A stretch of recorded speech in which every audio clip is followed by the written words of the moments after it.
ప్రతి ఒక్క ఓసీ బిడ్డకు మనవి, సీట్లు మీద లేచిపోతున్నారు. దయచేసి దీనికే మీకు ఇంత ఓపిక లేకపోతే రేపొద్దున మనందరం చాలా బాధపడాల్సి వస్తుంది. ప్రతి ఒక్క రెడ్డి బిడ్డకు ఇదే మా మనవి, ప్రతి ఒక్క ఓసీ బిడ్డకు ఇదే మా మనవి. నిద్రపోతుండ్రా, ఆకలి అవుతుందా, పౌరుషం తగ్గిపోయిందా, మీసాలు గడ్డాలు లేవా? జై ఓసీ! ఇది సగం వరకు సాటిస్ఫాక్షన్. జై రెడ్డి! పొరపాటు అయిపోయింది, క్షమించండి. జై ఓసీ! జై ఓసీ! జై ఓసీ! కొద్దిగా అందరం అగ్రకులాలు కలిసేసరికి మరి ఇన్ని రోజులు రెడ్డి సంఘాలలో ఉన్నాం కాబట్టి ఇలా వచ్చింది, క్షమించాలి. ఇప్పుడు మనం ఇక్కడికి వచ్చింది మన భవిష్యత్తు వచ్చినాం. దయచేసి అందరూ కూర్చోండి ప్లీజ్. దయచేసి ఎవరు లేవకండి, ప్రశాంతంగా వినండి. మీరు వినకపోతే మీ పిల్లల భవిష్యత్తు ఇబ్బందుల పాలవుతుంది కాబట్టి అందరూ వినాలి. మీ అందరికీ తెలుసు, మన ఓసీ బిడ్డలందరికీ స్వాతంత్రం వచ్చిన కాడి నుంచి ఒక పద్ధతి ప్రకారం ఏ ప్రభుత్వం ఉన్నా, ఏ రాజకీయ పార్టీ ఉన్నా, మనం ఒక పద్ధతి ప్రకారం తీసుకుంటూ ఒక చెరువు చివరికి తోలేసిర్రు. ఇవాళ ప్రతి దాంట్లో స్వాతంత్రం వచ్చిన కాడి నుంచి మనకు ఏ సౌకర్యాలు లేవు. నిజమా కాదా చెప్పండి? నిజమా? నీ అమ్మ ఏమైందా? నిజమేనా? నిజమేనా? నిజమేనా? కాబట్టి మనం ఐకమత్యం కావాల్సిన అవసరం ఉంది, పిడికిలు బిగించాల్సిన అవసరం ఉంది, పోరాటం చేయాల్సిన అవసరం ఉంది. మన హక్కుల కోసం అవసరం అనుకుంటే ఏమైనా చేయడానికి సిద్ధంగా ఉండాలని ప్రతి ఒక్క ఓసీ బిడ్డకు మనం చేస్తా ఉన్నాం. సపాన్ని కొట్టురా నీ అమ్మ, సభ అంటే సపాన్ని కొట్టాలి, ఏమేమో చేయాలి, ఇది కూడా రాదు ఓసీ బిడ్డలకు.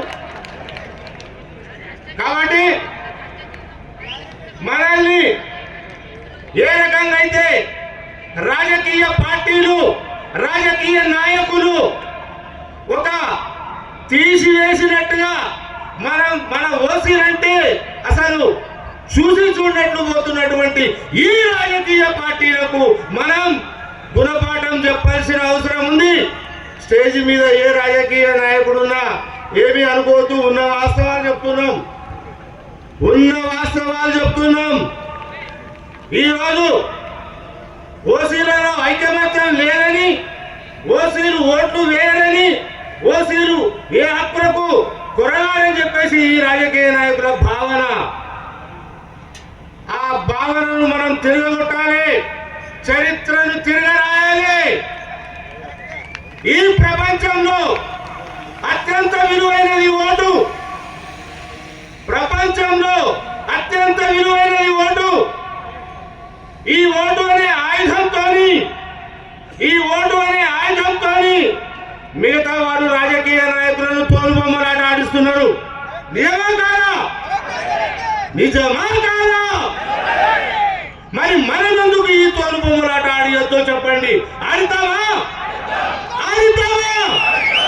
కాబట్టి ఎన్నికలు వస్తే సర్పంచ్ కానీ, జడ్పీటీసీ కానీ, ఎంపీటీసీ కానీ, ఎమ్మెల్యే కానీ, ఎంపీ కానీ, ఏదైనా కానీ, ఏ ఎన్నికలు వచ్చినా, ఏ నాయకుడు వచ్చినా మనం చెప్పాల్సింది ఒక్కటే, మా ఓసీలను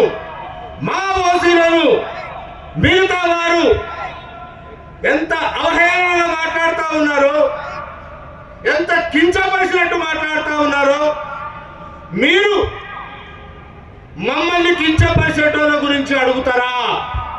మీరు అడుగుతట్టయితే మీకు ఓటేస్తాం. మా హక్కుల గురించి, మా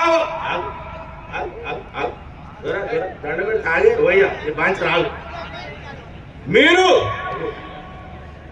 మా ఓసీలను అవమానాల పాలు చేసినా, మా ఓసీల హక్కుల గురించి మాట్లాడకపోయినా, మా ఓసీల గురించి మీరు అసెంబ్లీలో, పార్లమెంట్లో మాట్లాడతాటైతే మీకు ఓటేస్తాం. మావాడైనా పర్లేదు, అంటే మావాడంటే మా కులపోడైనా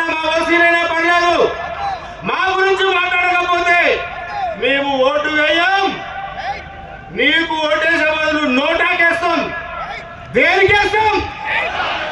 దేనికేస్తాం?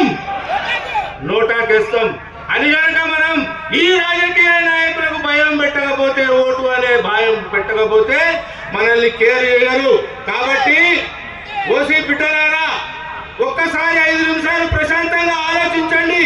వేదిక మీద ఉన్న పెద్ద పెద్ద నాయకులారా, మీరు కూడా ఒకసారి ఆలోచన చేయండి.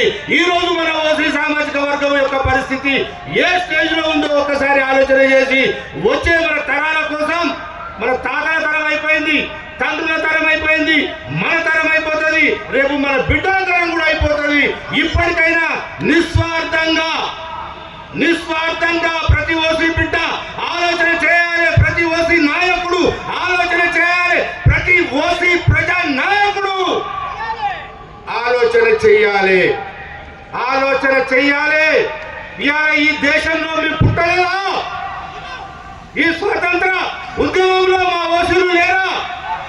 తెలంగాణ సాయుధ పోరాటంలో లేరా? ఏ ఆంధ్రాలో లేరా? ఎందులో లేరు మా ఓసీ బిడ్డలు? ఎందుకు మాకు ఈ వివక్ష? ఇది అడగాలి. ఇది అడిగిన నాడే మన ఓసీ బిడ్డల గురించి ఏ రాజకీయ నాయకుడైనా మాట్లాడతాడనేసి మీ అందరి ముందు, పెద్దల ముందు సవినయంగా మనవి చేస్తా ఉన్నాను. ఇంకా చాలా ఉంది, కడుపు మండుతుంది. ప్రతి ఓసీ బిడ్డ ఆటో నడుపుతుండు, అపార్ట్మెంట్లలో వాచ్మెన్ ఉంటుండు, వ్యవసాయ కూలీలు చేస్తుండు, బార్ షాప్లలో టేబుల్ తుడుస్తుండు, షాపింగ్ మాల్లలో ప్యాకింగ్లు చేస్తుండు. నిజంగా చెప్పండి. సరే, నాకు సమయం లేదు. మా సీనన్న 2 సార్లు వచ్చి నిలబడ్డాడు, క్షమించాలి. ఇంకా మాట్లాడమంటే మాట్లాడతాను, కానీ మళ్ళీ హైదరాబాద్